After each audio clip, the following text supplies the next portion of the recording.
सर्वश्रेष्ठ दानवीर अंगराज कर्ण आपल्या दानशूर स्वभावामुळे सर्वदूर प्रसिद्ध होते.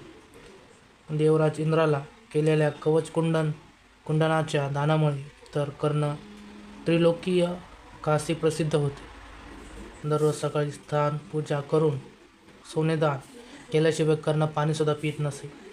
महाभारताचा युद्ध सुरू झाला होता. दिवसभर धर्मयुद्धात सहभागी झाल्यानंतर थकलेला कर्ण आपल्या कक्षात झोपी गेला होता. पहाटेच्या वेळी कर्णाला एक स्वप्न पडले. स्वप्नामध्ये युद्धात वीरगती प्राप्त होऊन कर्ण स्वर्गलोकात पोहोचला. स्वर्गात स्वतः देवराज इंद्राने कर्णाचे स्वागत केले.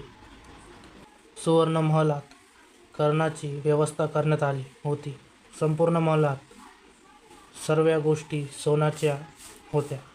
तेथील भांडे, पलंग, खुर्ची आणि कपड्यापासून चपलीपर्यंत सर्व गोष्टी शुद्ध सोन्याच्या होत्या.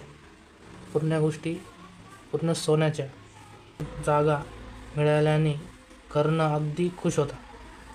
आपल्या दान पुण्यामुळे आज हे सर्वश्रेष्ठ स्थान आपल्याला मिळालेले आहे याचा कर्णाला अभिमान वाटत होता.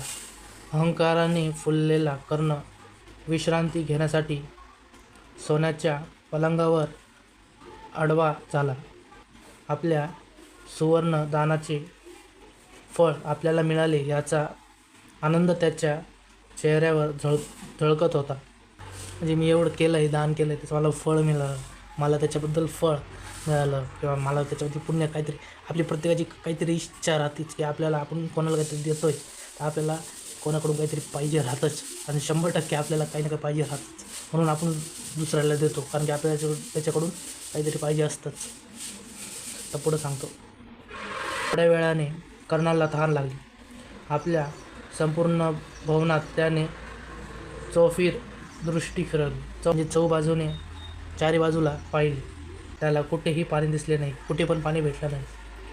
शेवटी त्याने सेवकाला हाक मारली.